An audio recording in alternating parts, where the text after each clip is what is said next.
Choo, market choo. What up? White shirts never disappoint. Never ever disappoint.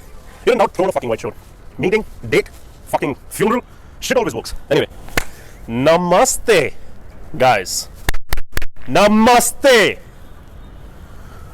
What are we gonna talk about? Death. Let's talk about death, baby. Let's talk about you and me. We are irritating as fuck. Why? It has been a long time since we spoke about the free man. A long fucking time. Anyway, the free man. We have spoken about time. We're gonna speak about death today. Fucking death. Motherfucking. So I know it's been real long since we made the first Freeman video. Just through the application of the time video, I hope it has made you realize how I aim on getting you guys to earn more freedom in life, basically. But today we're going to talk about death. And death because the thing is, on the path towards self-improvement or self-enlightenment or wisdom or progress or success, whatever you want to say, as long as you're climbing higher, you will be faced with the question that is there actually a point in doing all of this? Is there really a purpose? Aren't we all gonna die? Is anyone gonna remember our name? You know, today in our minds with our ego, if you haven't checked out my ego video, according to our ego, like we are such humongous identities with so much importance attached to ourselves. But what if we die and no one remembers us? So when I am, let's say, training hard in the gym for my 2018 fitness goals, or let's say when I am working hard on my career because I want that freaking promotion, it's everything that my life revolves around. But there will be a time which will last for eternity when no one would remember or give a fuck about you. Not even one person, one soul, your grandchildren, no one. Let me ask you, how often do you today think about your grandparents? How often do you think about them, regardless of whether they are alive or dead? How much do you actually care about your grandparents in today's society? So when you're on your journey towards all these things and you get faced with the question of death, you might end up having difficulty trying to comprehend that thought. So first of all, what I am going to do is just give you my viewpoint of how I look at death from various perspectives. All right? Be it the emotional perspective, be it the ego, be it your spiritual perspective or your survival perspective, like basic biology. All right, death is the last thing that you should be insecure of, because it is ultimate truth. It is heaven. It is freedom from anything, be it this life where I have to wear this shirt because I'm standing in front of a camera, a man-made thing which is going to show a video to people, and then I must be in some socially accepted norms. I can't be wearing a bra right now, you know, and doing this because, oh, who's going to take him seriously then? But do you realize that death is that true freedom from everything like this? From having to own this fucking phone on which I make these videos and that I have to carry around with me all the time. Probably like infusing my balls with cancer.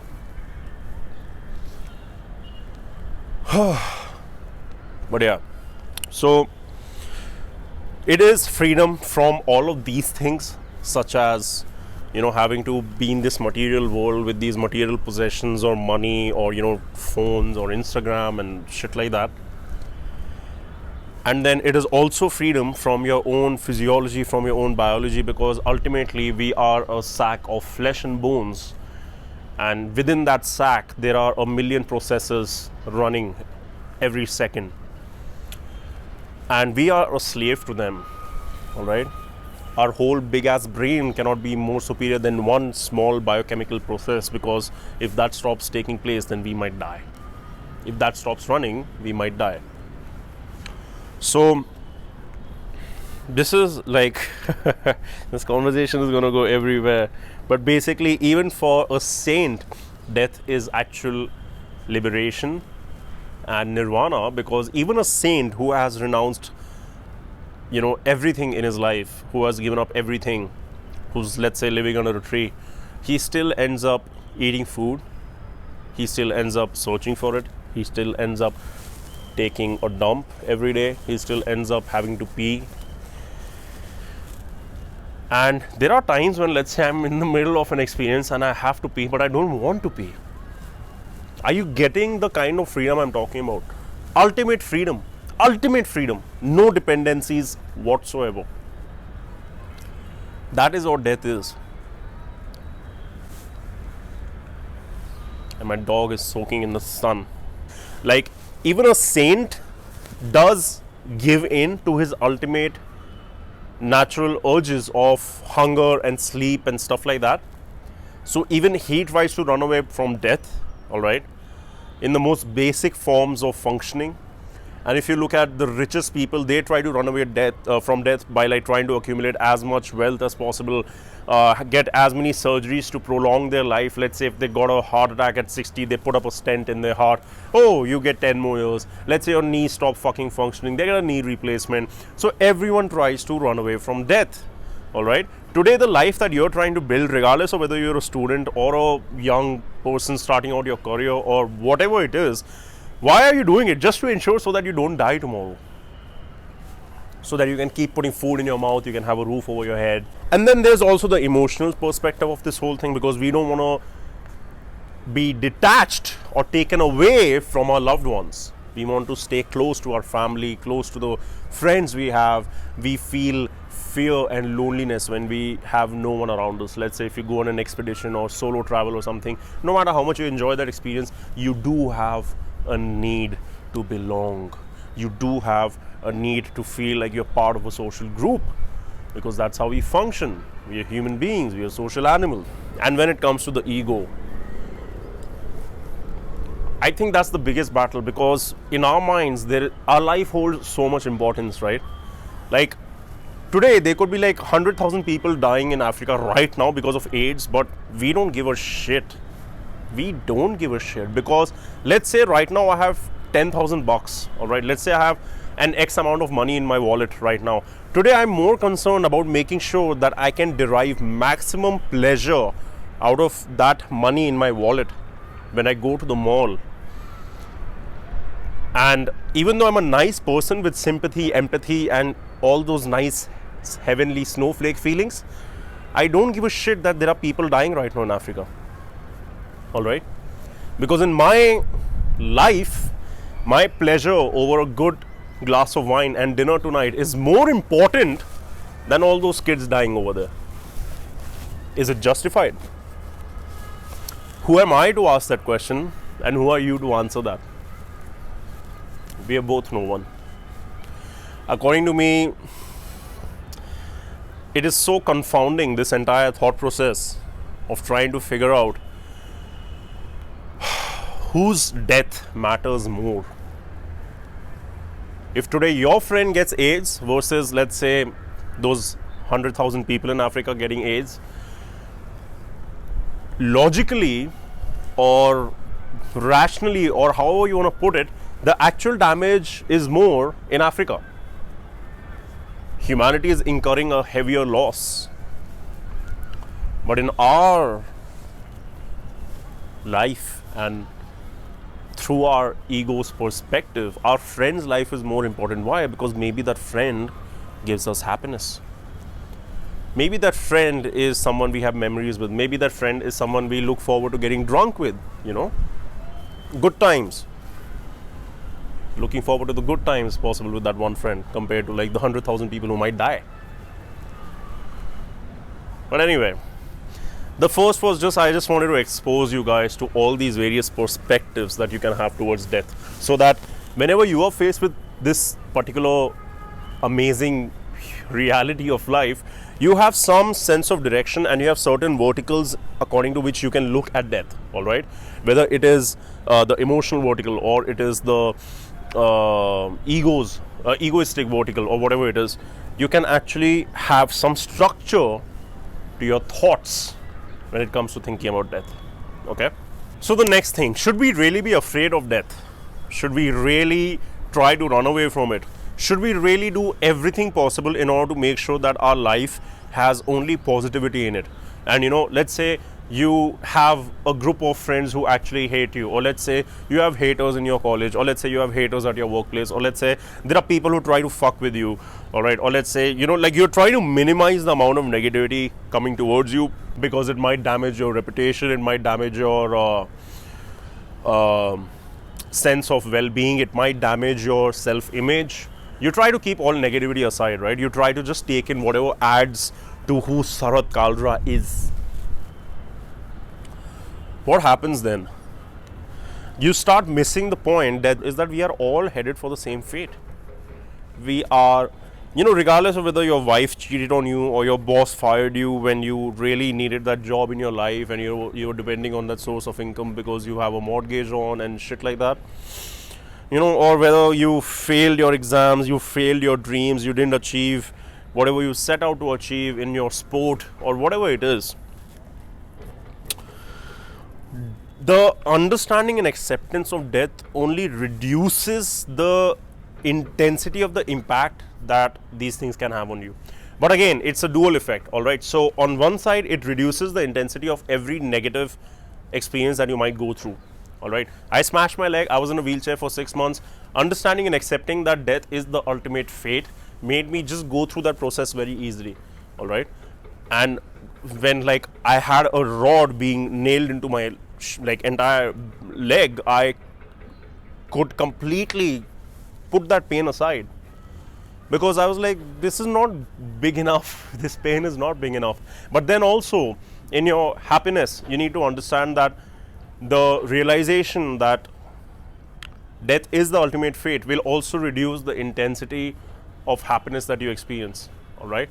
So basically you're either like a pendulum swinging on extremes from happy to sad, happy to sad, happy to sad, and then you're then when you get sad, there comes a time when people start getting so sad that they're depressed, and then when it comes to happiness, they start getting mania, they go incredibly, insanely happy, in a rage, they make impulsive decisions and shit like that, which almost is a mental illness or bipolar disorder or something. But understanding death, walking on this path and trying to achieve clarity in your mind with this entire amazing concept of death only allows you to come to an equilibrium. It allows you to go through the experiences of life without getting yourself lost to them. It allows you to experience. It allows me to fuck up on camera and not give a shit about it. So anyway, it allows you to go through your success without getting egoistic or proud about it. It allows you to go through failure without letting you fall out of the race. It allows you to experience pain but realize that this pain cannot really hurt you that much. Those are the things which the understanding of death allows you to experience.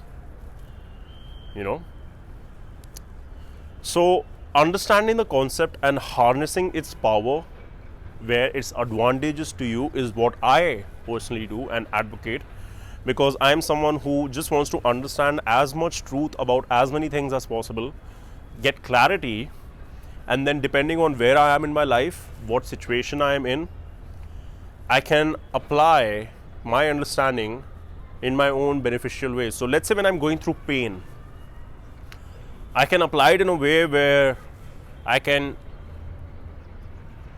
subdue my pain. I can minimize the effect or the torture which that pain has on me, or the torturous feelings it gives me. I can minimize that effect.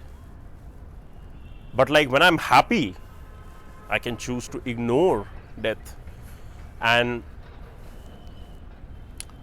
just revel in that happiness to as much of an extreme as I can. Let's say I get high on something and I drive like a maniac, all right? So now when I'm driving like a maniac, I'm enjoying, I'm in the zone, I'm in my flow, I'm driving, I'm, like music is on, but I'm posing a risk to myself as well as other people on the road. So that understanding of death and harnessing that understanding and then keeping it to the side, because in pain we try to reduce the intensity of the pain that we're experiencing, right? But in the happiness phase, let's say we try to maximize it and we ignore our understanding of death while understanding it, because we know that if we act like a maniac on the road and pose a danger to other people, we can end up dying as well as killing them. But then you have the understanding of death that it's all going to happen anyway, and like that is ultimately what everyone is waiting for, or rather working towards in extremely torturous ways.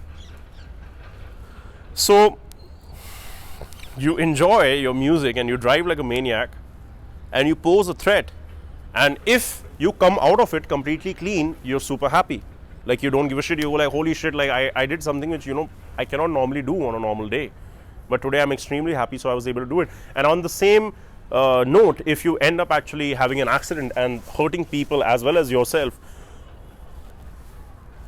it doesn't affect you as much. Now I'm not condoning any of this behavior. I'm not saying any of this is morally right, ethically right, any of that. I'm no one to set morals and ethics. You are no one. None of us are. We just got to use our mental intelligence and faculties to make our own decisions, make up our own definitions when it comes to morality and ethics. Because for some people it can be right to really restrict their behavior and make sure that they don't harm even a fly. And for some people, they don't give a shit. They are willing to drive on the roads completely drunk. They are willing to do all kinds of drugs without knowing anything about what it might do to them, their body or their intelligence or their decision making ability, but they still do it. So anyway, I think for a video, this thing is like all over the place, but that is what death is. Death is all over the place. It's everywhere. And that's why I cannot really, I'm not sure if I'm able to communicate my thoughts very structurally. Even sentence formation is a bitch. But who cares? Who the fuck cares? Right? So when overwhelming tides of emotion try to take over you, let's say if your wife cheated on you or your boss fired you or stuff like that, as we spoke about, this allows you to kind of totally reduce the impact that this has on you. Going through the experiences, going through understanding that, oh, you failed, or somebody betrayed you and stuff like that. It allows you to remain rational and practical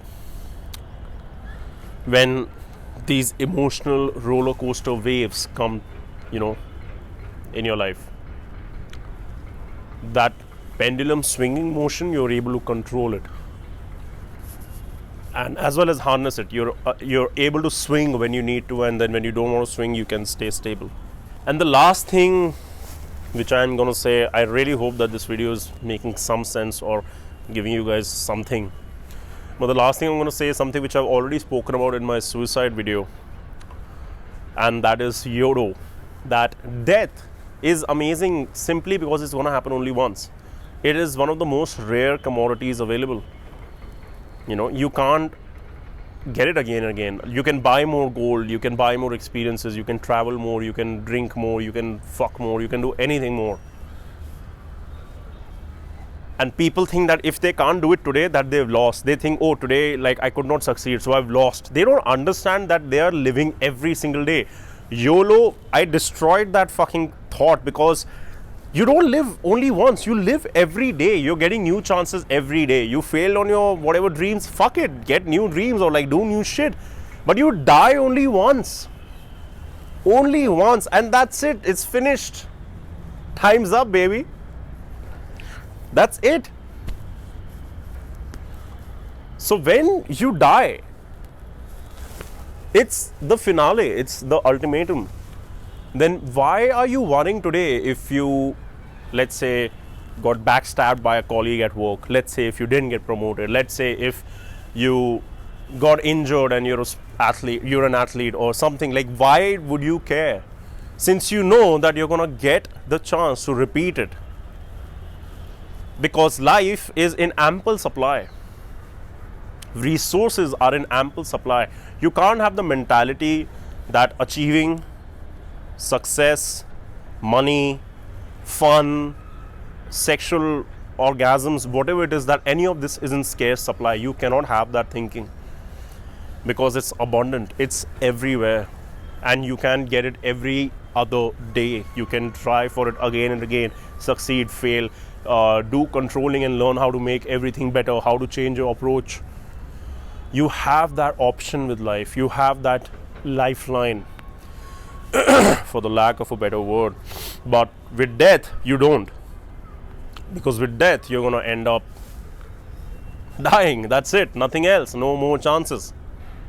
So YOLO, baby, not YOLO.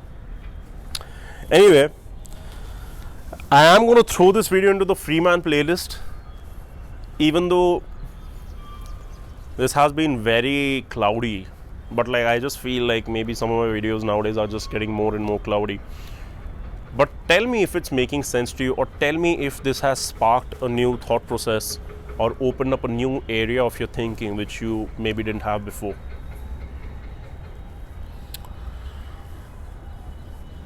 I think I need to just lie down for a while and just think, because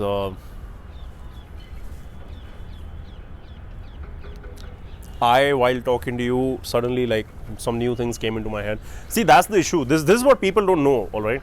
So people think this is who I am, like what you're able to see, you know, be it the supporters, be it the brotherhood, be it the community, be it like people who hate me, whatever it is, when they look at this, or they look at what I'm talking about or sharing, be it my personal experiences or personal learnings or whatever it is, they think, okay, that is Sirhud, like that is Sirhud Kalra.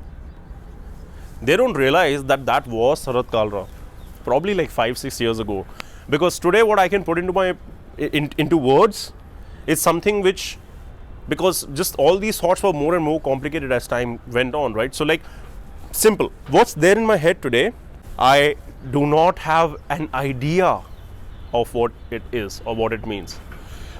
What's there in my head today is just clouds, just clouds of thought, misty, confusing, shapeless, no form, no identity. And it'll probably take me a year or two of going through life, matching it to certain things and comprehending it, and finally then I'll be able to give that cloud a shape. And then I know what the fuck, like how I can communicate that to somebody else.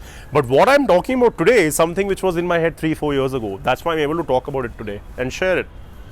Stuff which is in my head today, even I don't fucking know.